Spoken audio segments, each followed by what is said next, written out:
Today I'm going to show you what I think is one of the coolest bind-offs of all. It's the invisible bind-off. It only works with knit one, purl one ribbing. I believe there's a version for 2x2 rib, but don't even bother. It's ugly. So if you have something with knit one, purl one rib, this is the bind-off to do. Look how beautiful it is. It's like no bind-off at all. That's why it's called invisible. The stitches just roll the edge. Its matching cast-on counterpart, actually there's two of them that I showed you. The tubular cast-on does the same thing, so you have a matching edge. Or if you were watching our cast-on videos a while back, the alternate stranded cast-on is actually a little neater version of the tubular cast-on. You can access those cast-ons from our website. Just go up at the top two pages and you'll find nifty tips. With this invisible bind-off, it is very similar to Kitchener, very different than Kitchener, and exactly the same as Kitchener stitch, all at the same time. And I will explain. The first video I'm going to show you is how to do it when the first stitch is a knit stitch. And just like Kitchener, it is a sewn bind-off. You will pass through each stitch twice in alternating ways of going through knitwise, purlwise stitches coming off the needle. So that's how it's similar. It's different because all of the steps are in a whole different order. So it's not like you're doing the exact same thing. So I'll show you that first. Second, I will show you how to do it if the first stitch is a purl stitch. Personally, I always try to start with it a knit stitch, but sometimes you just can't avoid it.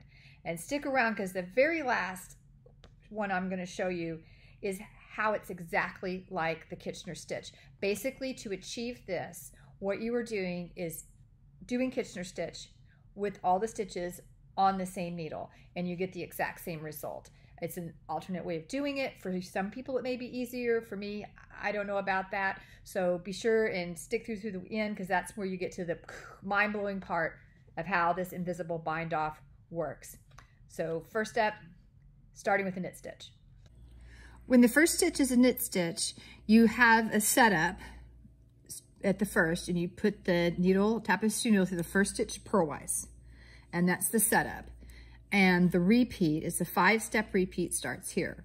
You start by bringing the needle from back to front in between these two stitches, just in between the two stitches.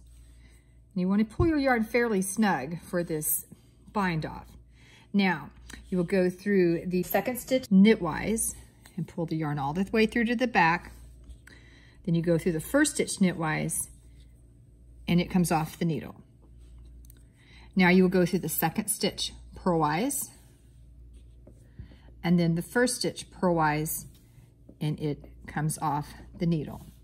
And at this point is where the repeat begins. I like to think of the first step as the here we go step. So here we go, back to the front between the first two. So it is knitwise, knitwise and off, purlwise, purlwise and off. And we begin again. Here we go, back to the front between the stitches, knitwise, knitwise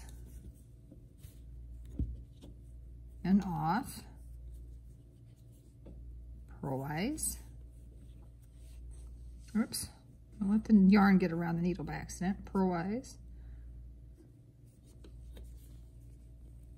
purlwise and off. I always try to start with my first stitch as a knit, but sometimes it's inevitable that your first stitch will be a purl.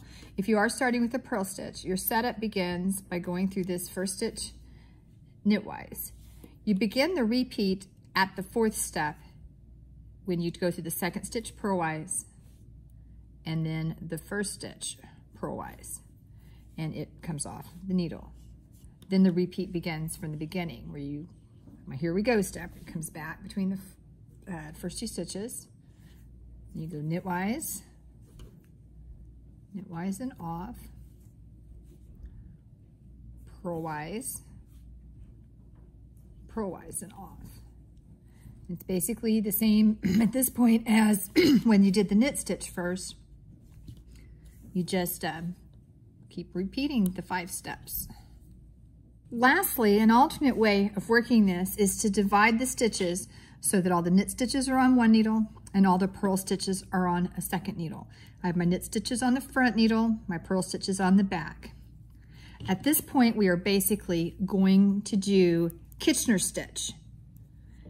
We start with the setup, go through the first stitch purlwise, the back stitch knitwise.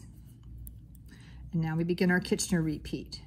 We start with the first stitch, knitwise, off, second stitch purlwise, stays on, back stitch purlwise, off, second stitch knitwise, on.